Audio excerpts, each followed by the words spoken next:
आप सभी का हमारे YouTube चैनल जंक्शन ऑफ ज्ञान में स्वागत है। प्रीवियस वीडियो में हम लोगों ने एक्सप्रेशंस को बनाना और उसको अपने प्रोग्राम में यूज़ करना सीखा था। इस वीडियो में हम लोग डिसीजन मेकिंग स्टेटमेंट्स के बारे में देखेंगे। कभी कल हम लोगों को ज़रूरत पड़ता है कि एक सर्टन कंडीशन के हिसाब से कुछ डिफरेंट टाइप के स्टेटमेंट्स को एग्जीक्यूट करना होता है, तो इसके लिए हम लोग डिसीजन मेकिंग स्टेटमेंट यूज़ करते हैं।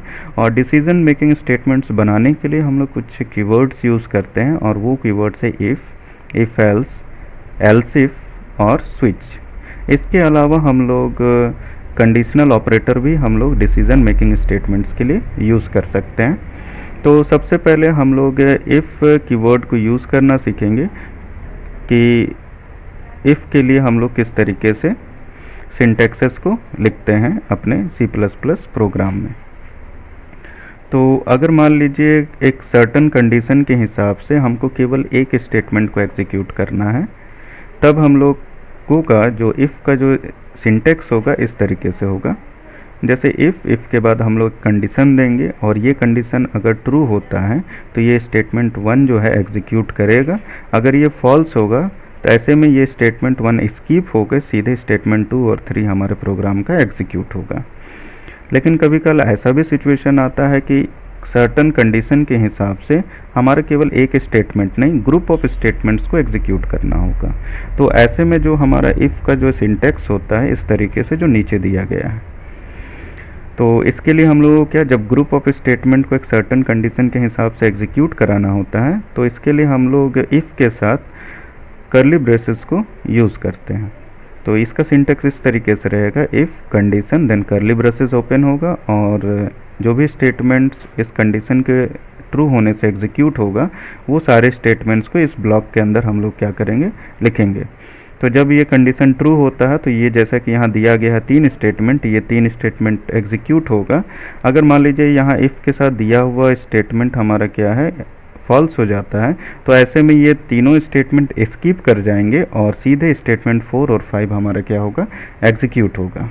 तो हम लोग देख रहे हैं कि यहाँ पर एक कंडीशन आ रहा है। तो एक कंडीशंस को C++ में कैसे बनाते हैं, कंडीशंस बनाने के लिए हम लोग रिलेशनल ऑपरेटर और लॉजिकल ऑपरेटर्स का यूज़ करते हैं। तो हम लोग कंडीशंस कैसे बनाएंगे वहाँ पर कुछ एग्जांपल्स के थ्रू हम लोग देखते हैं। सपोज़ कीजिए, मान लीजिए कि x हमारा 5 है और y जो वेरिएबल है इसका वैल्यू क्या है, 6 है। तो अगर हम एक कंडीशन बनाते हैं x ग्रेटर देन y, तो यहाँ पर जो वैल्यूज़ दिए हुए उसके अकॉर्डिंग x जो है बड़ा नहीं है, क्योंकि x का वैल्यू हमारे क्या है, 5 है। तो ये हमारा क्या होगा, ये जो कंडीशन है ये हमारा फॉल्स वैल्यू देगा। इसी तरीके से अगर हम लिखते हैं x लेस देन y, तो जाहिर सी बात है ये 6 से छोटा है 5, तो ये हमारा स्टेटमेंट क्या हो जाएगा, ट्रू हो जाएगा। इसी तरीके से x greater than equal to y, तो यहाँ हम लोग देख पा रहे हैं कि x बड़ा है या बराबर है y के। तो यहाँ तो x छोटा हो गया और बराबर तो है ही नहीं, तो ये हमारा स्टेटमेंट क्या हो जाएगा, फॉल्स होगा। इसी तरह x less than equals to y दिया हुआ है, तो यहाँ x छोटा होगा या इक्वल होगा y के। तो ये हम लोग देख पा रहे हैं कि ये क्या होगा, स्टेटमेंट हमारा, कंडीशन हमारा ट्रू होगा। इसी तरीके से x not equals to y, तो जाहिर सी बात है 5 और 6 हमारा इक्वल नहीं है, x और y इक्वल नहीं है, तो ये हमारा स्टेटमेंट क्या हो जाएगा, ट्रू होगा।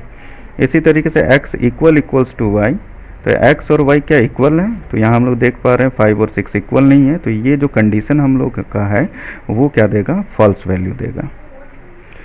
तो इस तरीके से हम लोग क्या कर सकते हैं, अपने कंडीशंस को लिख सकते हैं। लेकिन कभी कल ऐसा भी सिचुएशन आता है कि हमारे पास एक कंडीशन 2-3 कंडीशंस को मिला के बनाया जाता है। तो यहाँ हम लोग मान करके चलते हैं कि A और B जो है हमारा एक कंडीशन है, एक डिफरेंट कंडीशन है, B एक डिफरेंट कंडीशन। सपोज कर लीजिए कि x not equals to y A है और x इक्वल्स टू y क्या होगा, B। मन एक दो डिफरेंट हमारे पास क्या है, कंडीशंस हैं, और इन दोनों कंडीशंस को हम लोग को जोड़ करके एक नया कंडीशन बनाना है। तो इसके लिए हम लोग क्या यूज़ करेंगे, एंड और ऑपरेटर को यूज़ करते हैं। तो मान लीजिए कि हम लोग 2 डिफरेंट कंडीशंस को एंड के साथ जोड़ेंगे, तो एंड में सारे कंडीशंस हमारे ट्रू होंगे, तब ओवरऑल जो हमारा क्या होगा, कंडीशन होगा वो ट्रू होगा। सपोज कर लीजिए कि यहाँ A और B दोनों ही हमारा ट्रू है, तो A और B को जब हम एंड ऑपरेटर से जोड़ेंगे तो ये हमारा रिजल्ट क्या होगा, ओवरऑल A और B का जो रिजल्ट होगा ट्रू होगा। मान लीजिए ये कंडीशन हमारा फॉल्स और बी कंडीशन ट्रू है, तो ऐसे में हम लोगों का एंड कहता है कि हमारा सारा स्टेटमेंट अगर ट्रू हो, कंडीशन ट्रू होगा, तो रिजल्ट क्या होगा, ट्रू होगा। तो यहाँ हम लोग देख पा रहे हैं कि एक कंडीशन हमारा क्या हो गया, फॉल्स हो गया, और एक कंडीशन ही हमारा क्या है, ट्रू है। तो ओवरऑल जो एंड के साथ जोड़ने के बाद जो कंडीशन बनेगा वो क्या हो जाएगा, फॉल्स। तो एंड में हम लोगों को ध्यान रखना, जब भी किसी भी कंडीशंस को एंड के साथ जोड़ेंगे तो हमारा सारा कंडीशन अगर ट्रू होगा तभी जाके हमारा ओवरऑल रिजल्ट क्या आएगा, ट्रू होगा। लेकिन अगर हम लोग और के साथ कंडीशंस को जोड़ रहे हैं तो ऐसे में हमारा क्या होगा, एटलीस्ट एक कंडीशन भी हमारा क्या होगा, ट्रू हो जाएगा, तो रिजल्ट क्या होगा, ट्रू। तो अगर दोनों ही कंडीशन ट्रू है तो ट्रू, ए हमारा फॉल्स है, बी हमारा ट्रू होगा तो भी ट्रू हो जाएगा, ए ट्रू है, बी फॉल्स है तो भी हमारा ट्रू। अगर दोनों ही कंडीशन हमारा और के साथ जुड़ा हुआ और दोनों ही फॉल्स है, तब जाके हमारा ओवरऑल जो रिजल्ट आएगा फॉल्स आएगा। इसी तरीके से कभी काल हमारे पास जो भी कंडीशंस दिए हुए वो सिंगल कंडीशन हुए, मल्टीपल कंडीशंस का ग्रुप होगा, उस पर जो रिजल्ट आएगा उससे जो ट्रू और फॉल्स का वैल्यू आएगा उसको हमको क्या का इन्वर्स करना। अगर ट्रू है तो फॉल्स, फॉल्स है तो ट्रू। तो इसके लिए हम लोग नॉट लॉजिकल ऑपरेटर को यूज़ करते हैं। तो सपोज कीजिए ए और बी दो हमारे पास कंडीशन है जो इंडिविजुअली हमारा ए ट्रू है और बी क्या है, ट्रू है। तो ये दोनों को जब हम लोग एंड के साथ जोड़े थे तो हम लोग देख पा रहे हैं क्या आ रहा था, ट्रू। लेकिन अगर इसके आगे हम लोग नॉट यूज कर देते हैं तो ये तो ए एंड बी हमारा रिजल्ट क्या दिया, ट्रू, और नॉट क्या करेगा, उसका उल्टा करेगा, तो यहाँ हमारा क्या हो जाएगा, फॉल्स। तो नॉट मेनली क्या होता है, जो भी कंडीशंस का रिजल्ट है उसको इन्वर्स करने के लिए यूज किया जाता है। तो अब हम लोग इफ को अपने प्रोग्राम में यूज करेंगे। तो इससे रिलेटेड एक प्रोग्राम है, write a program to find entered number is even और ओड। तो एक प्रोग्राम हम लोगों को बनाना है जो हमारा क्या फाइंड करेगा कि जो कीबोर्ड से दिया गया नंबर इवन है या ऑड है। तो चूंकि कीबोर्ड से हम लोगों को इनपुट करना है, सी इन और सी आउट यूज़ करेंगे, इसलिए हेडर फाइल हम लोगों को लगाना ज़रूरी है, वो है iostream.h। और इसी तरीके से चूंकि हम लोग क्लियर स्क्रीन और गेट सी एच अपने प्रोग्राम में यूज़ करेंगे तो conio.h को लगाएंगे। अब इसके बाद हम लोग void main जैसा है लिखते ही हैं, ब्रेसेस ओपन करना है। अब इसके बाद स्क्रीन को क्लियर करने के लिए हम लोग क्लियर स्क्रीन यूज़ किए हैं। फिर इसके बाद इंट नम, तो एक नंबर वेरिएबल लिए जो किस टाइप का है, इंटीजर टाइप का है। अब मैसेज स्क्रीन पे हम लोग दे रहे हैं एंटर अ नंबर, तो यूज़र इस मैसेज को देखेगा तो एक नंबर इनपुट करेगा कीबोर्ड से, और वो इनपुट किए हुए नंबर को रिसीव करने के लिए सी इन और यहाँ नम लिखा, तो ये सी इन के थ्रू नम में उस वैल्यू को हम लोग क्या कर लेंगे, इनपुट कर लेंगे। अब नंबर हमारे पास कीबोर्ड के द्वारा आ चुका है। अब हम लोग को चेक करना है कि वो इवन है या नहीं है। तो हम लोग जानते हैं इवन और ऑड होने के लिए अगर मान लीजिए कोई नंबर हमारा इवन है तो ये पता चलता है अगर उसको 2 से डिवाइड करने के बाद रिमाइंडर हमारा क्या बचेगा, 0 बचेगा, तो वो इवन होगा, और 0 नहीं होगा तो हमारे क्या होगा, ऑड होगा। तो इफ के साथ हम लोगों ने कंडीशन लिखा है कि नंबर को 2 से डिवाइड करने के बाद जो हमारा रिमाइंडर आएगा, नम मॉडुलस 2, दैट मीन्स मॉडुलस हमारा रिमाइंडर के लिए यूज़ होता है। तो नम जो वैल्यू है इसको 2 से हम लोग क्या कर रहे हैं, डिवाइड कर रहे हैं, और ये जो एक्सप्रेशन नम मॉडुलस 2 हम लोगों को क्या देगा, रिमाइंडर देगा। और ये रिमाइंडर जो होगा अगर 0 के इक्वल है, मान लीजिए कोई भी नंबर 2 से कम्प्लीटली डिवाइड होगा तो रिमाइंडर क्या आएगा, 0। तो ये जो रिमाइंडर आएगा इधर कैलकुलेट होने के बाद अगर वो 0 के बराबर है तो जाहिर सी बात वो नंबर क्या है, हमारा इवन है। तो यहाँ पर सी आउट करके यहाँ पर हमारा एंटर्ड नंबर इज इवन। तो इस तरीके से हम लोग आउट कर सकते हैं। इसी तरीके से if num modulus 2 not equals to 0, अगर 0 के बराबर नहीं होगा तो ऐसे में हम लोग क्या स्क्रीन पे प्रिंट करेंगे, entered number is odd, then गेट सी एच और ब्रेसेस को हम लोग बंद किए। तो ये जो स्टेटमेंट है जो इफ के साथ यहाँ लिखा गया है, एंटर्ड नंबर इज इवन, ये कब एग्जीक्यूट करेगा, जब यहाँ जो कंडीशन लिखा हुआ है वो ट्रू होगा। अगर ये इफ के साथ जो यहाँ जो कंडीशन लिखा है वो ट्रू होगा तो इसको लिखेगा। तो जाहिर सी बात इन दोनों में से कोई एक ही कंडीशन हमारा ट्रू होगा। तो अगर मान लीजिए हमारा रिमाइंडर 0 के बराबर होगा तो लिखेगा एंटर्ड नंबर इज इवन। अगर रिमाइंडर जो आएगा यहाँ कैलकुलेट होने के बाद वो अगर हमारे 0 के बराबर नहीं होगा तो ऐसे में हमारा क्या होगा, एंटर्ड नंबर इज ऑड।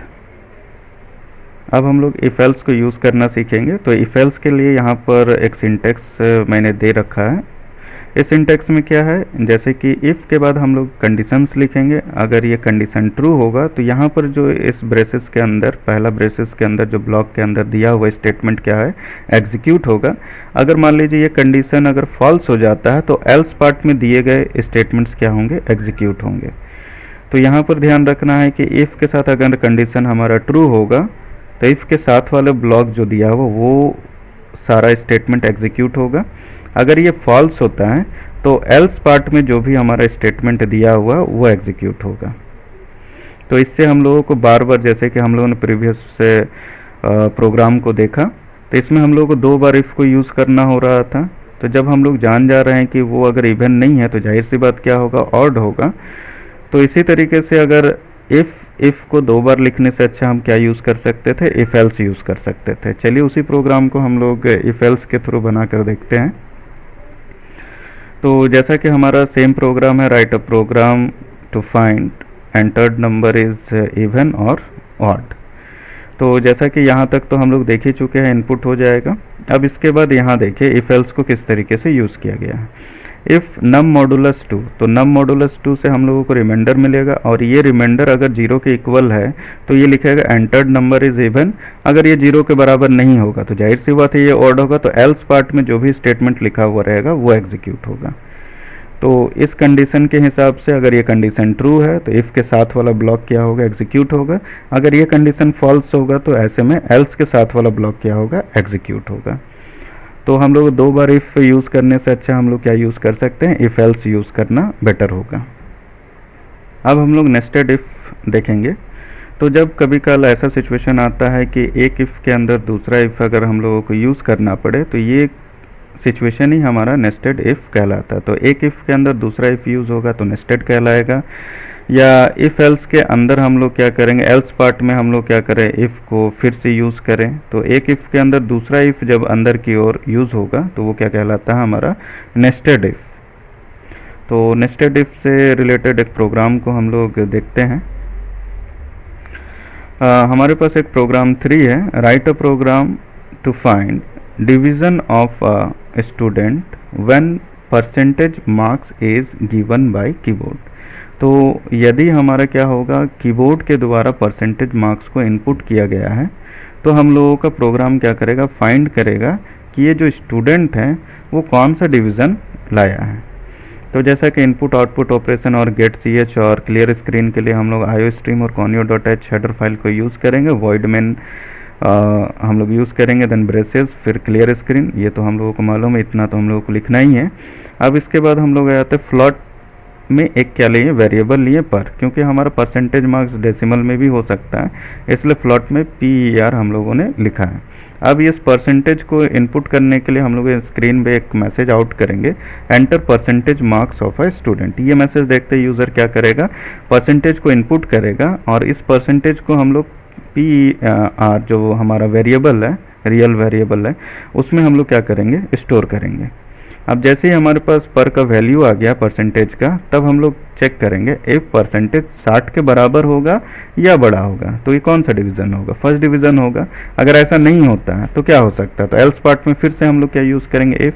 अगर मान लीजिए 60 नहीं होगा तो ऐसे में क्या, मान लीजिए 59 है, तो 59 होगा तो ये 50 से बड़ा है, तो हमारा क्या लिखेगा, सेकंड डिवीज़न। अगर ऐसा फिर नहीं होता है तो हो सके क्या होगा, 50 से नीचे होगा, लेकिन 33 से अगर बड़ा होता है तो ये क्या लिखेगा, थर्ड डिवीज़न। अगर 33 से भी वो नीचे चला जाता है तो इसका मतलब वो क्या है, मार्जिनल है। तो इस तरीके से हम लोग देख पा रहे हैं कि एक इफ़ के अंदर हम लोग मल्टीपल इफ्स को क्या किए हैं, यूज़ किए हैं। तो इस तरीके से यूज़ करना ही हमारा क्या कहलाता है, नेस्टेड कहलाता है। तो इस तरीके से हम लोग डिवीज़न वाला प्रोग्राम इजीली क्या कर सकते हैं, बना सकते हैं। अब हम लोग एल्स इफ को यूज़ करना सीखेंगे। तो अभी प्रीवियस जो प्रोग्राम था उसमें हम लोग देख रहे थे बहुत सारे इफ़ के अंदर इफ़ यूज़ हो रहा था, इससे हमारा प्रोग्राम जो लेंथी हो जाता है, बहुत ही लंबा हो जा बड़ा हो जाता है। इससे बचने के लिए हम लोग क्या यूज़ कर सकते हैं, एल्स इफ को यूज़ कर सकते हैं। एल्स इफ का जो हमारा दिया हुआ है सिंटेक्स इस तरीके से है इफ़ इसके बाद कंडीशन अगर ट्रू होगा तो यहाँ इस ब्लॉक के अंदर जो भी स्टेटमेंट होगा वो एग्जीक्यूट होगा, नहीं तो एल्स इफ में हम लोग फिर से क्या लिखेंगे, कंडीशन लिखेंगे। अगर ये कंडीशन ट्रू होगा तो ये ब्लॉक क्या होगा, एग्जीक्यूट करेगा। अगर इन ऊपर दिए गई कोई भी कंडीशन अगर हमारा क्या होता है, ट्रू नहीं होता है, तो ऐसे में एल्स पार्ट में जो भी स्टेटमेंट दिया हुआ रहेगा वो एग्जीक्यूट करेगा। तो इसको हम लोग प्रोग्राम के थ्रू देखते हैं तो ज़्यादा क्लियर होगा। अब हम लोग प्रीवियस प्रोग्राम को हम लोगों ने नेस्टेड इफ के थ्रू बनाया था, अब उसी प्रोग्राम को हम लोग एल्स इफ के थ्रू बना के हम लोग देखेंगे। तो यहाँ तक प्रीवियस प्रोग्राम में हम लोग जैसा है वैसा ही हम लोगों ने लिखा है। अगर हमारा इफ़ के साथ जो पहला कंडीशन है कि ये परसेंटेज जो होगा 60 से अगर ऊपर होगा या बराबर होगा तो फर्स्ट डिवीज़न, नहीं तो अब हम लोग नेस्टेड नहीं यूज़ करेंगे, अब यूज़ करेंगे एल्स इफ को। एल्स इफ यूज़ करने के बाद अब हम लोगों को लिखना है कि ये जो नंबर होगा अगला परसेंटेज जो है वो अगर क्या होगा 60 से नीचे होगा और 50 के बराबर होगा या उससे ऊपर होगा, मानी ये दोनों ही कंडीशन, यहाँ जैसे कि हम लोग देखे थे एंड और से जोड़ना, तो ये सेकंड कब लिखेगा, जब हमारे ये दोनों ही कंडीशन क्या होगा, ट्रू होगा कि परसेंटेज 60 से नीचे भी होगा और परसेंटेज या तो बड़ा होगा या बराबर होगा किसके, 50 के। तो मान लीजिए 59 होगा तो 59 हम लोग देख पा रहे हैं 50 से क्या है, बड़ा है, लेकिन क्या होगा 60 से क्या होगा, नीचे होगा। तो इस तरीके से हमारा ये कंडीशन अगर ट्रू होता है तो सेकंड, देन अगर हमारा 33 से बड़ा होगा और 50 से छोटा होगा हमारा परसेंटेज मार्क्स तो ये थर्ड डिवीज़न होगा। अगर ये ऊपर के जो 3 कंडीशन दिए हुए हैं ये इनमें से कोई भी एग्जीक्यूट नहीं हो पाएगा तो एल्स पार्ट में जो लिखा हुआ है स्टेटमेंट क्या होगा, एग्जीक्यूट होगा। तो यहाँ देख रहे हैं कि एल्स में हम लोगों ने क्या लिखा है, मार्जिनल। तो इस तरीके से हम लोग देख पा रहे हैं कि जो हम लोग नेस्टेड इफ से बनाए हुए प्रोग्राम को हम लोग एल्स इफ से भी इजीली बना सकते हैं और ये हमारा प्रोग्राम उससे बेटर हमारा लिखने में सुविधाजनक होता है।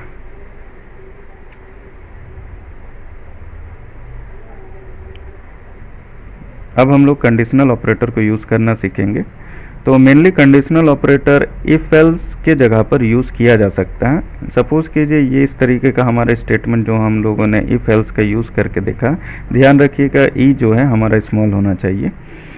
इफ़ 5 ग्रेटर देन 6, यदि क्या होगा 5 बड़ा होगा 6 से तो हमारा x का वैल्यू क्या होगा, 10। अगर ये ऐसा नहीं होता है तो x का वैल्यू 5 होगा। तो अगर इफ एल्स के जरिए ये स्टेटमेंट लिखना है तो इस तरीके से लिखेंगे। तो यहाँ पर हम लोग देख पा रहे हैं तो x का वैल्यू क्या होगा, हमारा 5 होगा, क्योंकि हमारा 5 बड़ा नहीं है 6 से, इसलिए ये स्टेटमेंट हमारा फॉल्स हो गया। तो फॉल्स के कंडीशन में एल्स वाला पार्ट एग्जीक्यूट करेगा और x का वैल्यू हमारा क्या होगा, 5 होगा। तो इसी इफ एल्स में लिखा हुआ जो हमारा स्टेटमेंट है इसको अगर हम लोग किससे लिखना चाहते हैं, कंडीशनल ऑपरेटर से लिखना चाहते हैं तो वो इससे बेटर होगा। जैसे कि x इक्वल्स टू हम लोगों ने लिखा 5 ग्रेटर देन 6, फिर क्वेश्चन मार्क, देन 10, फिर कॉलन 5। तो ये जो स्टेटमेंट है वो हम लोग कंडीशनल ऑपरेटर का यूज़ करके लिखे हैं। तो यहाँ जो पहला क्वेश्चन मार्क से पहले जो दिया हुआ है यहाँ पर हम लोग कोई भी कंडीशंस को लिखते हैं। तो यहाँ जैसे हमारा इफ़ के साथ कंडीशन लिखा हुआ था इसी तरीके का कंडीशन हम लोग क्या लिखेंगे, क्वेश्चन से पहले कंडीशनल ऑपरेटर में लिखेंगे। तो ये अगर ये 5 ग्रेटर देन 6 होगा तो क्वेश्चन के बाद ये ट्रू वाले पार्ट अगर ट्रू होता है तो ये कॉलन से पहले वाला एग्जीक्यूट होगा, ये वैल्यू हमारा x में चला जाएगा। अगर क्या होगा हमारा कंडीशन फॉल्स होता है तो कॉलन के बाद वाला वैल्यू हमारा किस में स्टोर होगा, x में स्टोर होगा। तो यहाँ पर हम लोग देख पा रहे हैं कि x ग्रेटर देन 6, ये फॉल्स हो गया। फॉल्स होने के कंडीशन में हमारा x का वैल्यू क्या होगा, 10 ना होकर क्या हो जाएगा, 5 हो जाएगा। तो इस तरीके से हम लोग कंडीशनल ऑपरेटर को यूज़ कर सकते हैं। अब हम लोग स्विच स्टेटमेंट को यूज़ करना सीखेंगे, स्विच कीवर्ड को किस तरीके से यूज़ किया जाता है अपने प्रोग्राम में। तो स्विच के लिए इस तरीके का यहाँ पर मैंने एक सिंटेक्स लिखा हुआ है। तो स्विच, इसके बाद हमारे पास कोई इंटीजर वैल्यू होगा। अगर ये इंटीजर वैल्यू अगर मैच करता है केस के कांस्टेंट्स के साथ, जैसे यहाँ पर case constant 1, case constant 2, case constant 3 दिया हुआ है, तो स्विच के बाद जो भी वैल्यूज़ यहाँ पास किया जाएगा, यहाँ का जो वैल्यू अगर हमारा कांस्टेंट 1 से मैच करता है तो हमारा क्या होगा, स्टेटमेंट 1 2 एग्जीक्यूट करेगा। अगर कांस्टेंट 2 के साथ मैच करेगा तो 3 और 4 एग्जीक्यूट होगा। इसी तरीके से कांस्टेंट 3 के साथ अगर हमारा वैल्यू, यहाँ दिया गया वैल्यू मैच करेगा तो कांस्टेंट 3 के साथ जो स्टेटमेंट दिया हुआ वो एग्जीक्यूट होगा। लेकिन इसके साथ कुछ लिमिटेशंस है कि स्विच के साथ हम लोग कोई एक्सप्रेशंस, हम लोग कंडीशंस को नहीं लिख सकते। यहाँ पर कोई भी इंटीजर या कैरेक्टर वैल्यू को पास कर सकते हैं, और यहाँ जो भी इंटीजर वैल्यू, कैरेक्टर वैल्यू वो केस के दिए हुए कांस्टेंट के साथ अगर मैच करता है तो उसके बाद जितने भी स्टेटमेंट में है हमारे पास स्विच में वो एग्जीक्यूट होगा। सपोज कीजिए कि हमारे पास यहाँ पर वैल्यू 1 है और यहाँ कांस्टेंट का जो वैल्यू 1 है, तो मान लीजिए स्विच 1 लिखा हम लोगों ने, तो ये केस 1 का जो भी स्टेटमेंट वो तो एग्जीक्यूट करेगा। इसके बाद हमारा कांस्टेंट 2 में जो भी दिया गया, केस 2 में जो भी स्टेटमेंट है वो एग्जीक्यूट करेगा। इस तरीके से लाइन बाय लाइन सारे स्टेटमेंट एग्जीक्यूट हो जाएंगे। तो इससे बचने के लिए हम लोगों को चूंकि करना है कि केस 1 का ही स्टेटमेंट को केवल एग्जीक्यूट कराना है, तो इसके बाद तुरंत स्टेटमेंट जैसे ही कंप्लीट होगा हमारा केस 1 का, उसके बाद हम लोगों को क्या करना है, ब्रेक स्टेटमेंट यूज करना है। अगर ऐसा नहीं किया जाए तो हमारा जिस केस के साथ वो हमारा वैल्यू मैच करेगा उसके बाद के सारे स्टेटमेंट क्या हो जाएंगे, एग्जीक्यूट। मान लीजिए कांस्टेंट 1 के साथ मैच हो जाता है हमारा वैल्यू, तो स्टेटमेंट 1 2 3 4 5 6 सारा क्या हो जाएगा, एग्जीक्यूट हो जाएगा। अगर मान लीजिए कि यहाँ का जो वैल्यू है वो कांस्टेंट 2 के साथ मैच करेगा तो ये 3 4 5 6 ये सब एग्जीक्यूट हो जाएगा। तो इसलिए हम लोगों को ध्यान रखना है जब भी हम लोग केसेस को बनाएंगे तो ये स्टेटमेंट जैसे ही कंप्लीट हो जाएगा उसके बाद हम लोगों को ब्रेक स्टेटमेंट को लिखना है। ये ब्रेक जो कीवर्ड है ये हमारा स्विच केस से बाहर निकलने में हमारी मदद करेगा। तो मान लीजिए कि हमारा स्विच के साथ जो वैल्यू दिया हुआ है वो कांस्टेंट 2 के साथ मैच किया, ऐसे में हमारा स्टेटमेंट 3 और स्टेटमेंट 4 एग्जीक्यूट होगा, और उसके बाद जो हमारे स्टेटमेंट ब्रेक है तो जैसे ही ये ब्रेक स्टेटमेंट आएगा तो हमारा क्या हो जाएगा, कंट्रोल स्विच से बाहर की ओर आ जाएगा। और मान लीजिए कि ये किसी भी कांस्टेंट के साथ हमारा वैल्यू मैच नहीं करता है, तो ऐसे में हम लोग डिफ़ॉल्ट में कुछ स्टेटमेंट्स को लिख सकते हैं। तो जब कोई भी मैच नहीं होगा तो ये डिफ़ॉल्ट में जो भी स्टेटमेंट दिया हुआ रहेगा वो एग्जीक्यूट होगा। तो इस तरीके से ये हमारा स्विच का सिंटेक्स है। अब इससे रिलेटेड हम लोग प्रोग्राम बनाकर देखते हैं। तो हम लोगों को यहाँ एक मेनू ड्रिवन प्रोग्राम बनाना है जो हमारा ट्रायंगल, स्क्वायर और रेक्टेंगल का एरिया कैलकुलेट करेगा। तो इससे रिलेटेड इस प्रोग्राम को बनाने के लिए हम लोगों को क्या करना, कुछ इनपुट आउटपुट करना है, क्लियर स्क्रीन गेट ch को यूज़ करना है। तो इससे रिलेटेड हम लोगों ने यहाँ पर कुछ हेडर फाइल्स इंक्लूड करना है, वो है iostream.h और conio.h। यहाँ पर मैंने एक नया हेडर फाइल यूज़ किया है जो कि है process.h। ये process.h क्यों यूज़ किया गया, तो मैं अपने प्रोग्राम में एक एग्जिट फंक्शन को यूज़ करूँगा और वो एग्जिट फंक्शन का डिटेल्स हमारा process.h में लिखा हुआ है। तो इसलिए हमने यहाँ पर process.h को इंक्लूड किया है। यहाँ void को ध्यान रखिएगा, यह स्मॉल में होना चाहिए। तो void मेन के बाद हम लोग क्लियर स्क्रीन का भी C स्मॉल में होगा। ये टाइपिंग में थोड़ा मिस्टेक हो गया है। तो क्लियर स्क्रीन के बाद हम लोग इंट में एक चॉइस ले रहे हैं, और फ्लॉट में हम लोग एरिया A और B, ये रियल वैल्यूज़ को स्टोर करने के लिए एरिया को हम लोग एरिया में स्टोर करेंगे। A और B हमारा अकॉर्डिंग टू प्रोग्राम हमारा डिफ़र करेंगे, क्या इसमें वैल्यूज़ को हम लोग लेंगे, लेकिन जो भी वैल्यूज़ लेंगे वो हमारा क्या होगा, रियल नंबर्स होगा। तो सबसे पहले एक मेन्यू बनाना है, क्योंकि मेन्यू ड्रिवन प्रोग्राम बनाना है। तो मेन्यू में हम लोगों ने लिखा हुआ सी आउट करके कि पहला जो है एरिया ऑफ ट्रायंगल। तो मेनू में इस तरह से 3 हमारे पास ऑप्शंस आएंगे कि पहला ऑप्शन होगा एरिया ऑफ ट्रायंगल के लिए, दूसरा ऑप्शन होगा एरिया ऑफ रेक्टेंगल के लिए, और तीसरा ऑप्शन होगा एरिया ऑफ स्क्वायर के लिए। अब इसके बाद आप देख पा रहे हैं कि एंटर योर चॉइस, तो ये मैसेज स्क्रीन पे आएगा। तो ये तीनों में से कोई एक हमारा क्या करेगा, यूज़र इनपुट करेगा। तो ये तीनों में से कोई, मान लीजिए कि कोई हमारा यूज़र 1 क्या करेगा, इनपुट करेगा। तो 1 इनपुट करेगा, तो जैसे ही वो CH में आ जाएगा हमारा 1, और 1 हम किस में पास करा दे रहे हैं, स्विच में। और जैसे ही स्विच में हम 1 को पास करा देंगे तो हमारा सी एच का वैल्यू 1 है, तो हमारा खोजेगा कि इस केस के साथ जो इंटीजर वैल्यू या कॉन्स्टेंट्स है वो 1 कहाँ पर है। तो हम लोग देख पा रहे हैं कि केस 1 ये पहला ही हमारा क्या है 1 के साथ मैच करेगा।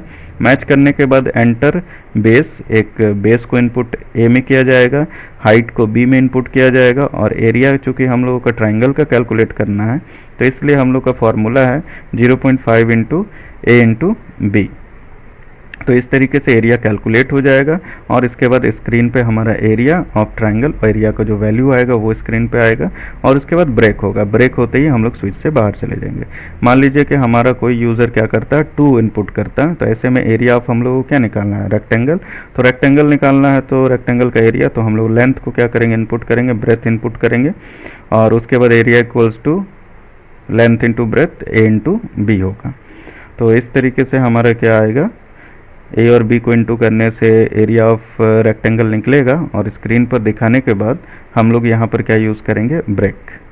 तो यहाँ मैंने नहीं यूज़ किया है, तो आप लोगों को ऐसा नहीं करना है क्योंकि केस 2 के बाद हम लोगों को क्या करना है, इसको क्लोज करना है। केस 2 का पूरा स्टेटमेंट एग्जीक्यूट होने के बाद हम लोगों को स्विच से बाहर निकलना है, तो यहाँ पर हम लोगों को क्या यूज़ करना पड़ेगा, ब्रेक यूज़ करना होगा। तो यहाँ आप लोग लगा लीजिएगा ब्रेक। इसी तरह से केस 3 जो हमारा था, अगर 3 इनपुट करेगा तो हम लोगों को क्या फाइंड कर रहा है, एरिया ऑफ स्क्वायर। तो एरिया ऑफ स्क्वायर के लिए हम लोग क्या करेंगे, साइड को इनपुट कराएंगे और स्क्वायर का एरिया होता है साइड इंटू साइड, तो ए इंटू ए करने से एरिया कैलकुलेट हो जाएगा और स्क्रीन पर स्क्वायर का हमारा क्या आ जाएगा, एरिया। तो इस तरीके से केस में हम लोग लिखेंगे और फाइनली यहाँ के बाद चूँकि हमारे यहाँ स्टेटमेंट कंप्लीट हो गया, इससे अब बाहर निकलना है तो यहाँ पर हम लोग ब्रेक लिखना है। तो यहाँ पर हम लोग ब्रेक स्टेटमेंट को लिखेंगे। ब्रेक होने के बाद मान लीजिए इसमें से कोई भी हमारा कोई वैल्यू नहीं होता, 1 2 3 के अलावा कोई यूज़र क्या करता 4 प्रेस करता, 5 प्रेस करता या कोई भी दूसरा, तो ऐसे में हमारा डिफ़ॉल्ट में दिया गया जो स्टेटमेंट वो एग्जीक्यूट होता और यहाँ हमने लिखा है एग्जिट। तो एग्जिट से क्या होगा, हम लोग प्रोग्राम को टर्मिनेट करना चाहते हैं, बंद करना चाहते हैं, तो हम लोग एग्जिट फंक्शन को यूज़ करते हैं। जैसे ये अगर हम लोग 1 2 3 में से कोई दूसरा वैल्यू इनपुट करते हैं प्रोग्राम में, तो हमारा प्रोग्राम क्या हो जाता है, टर्मिनेट हो जाता है। तो इस तरीके से हम लोग क्या कर सकते हैं, प्रोग्राम को बना सकते हैं स्विच के द्वारा। मेनू ड्रिवन प्रोग्राम बनाना बहुत ही आसान होता है स्विच को यूज़ करके।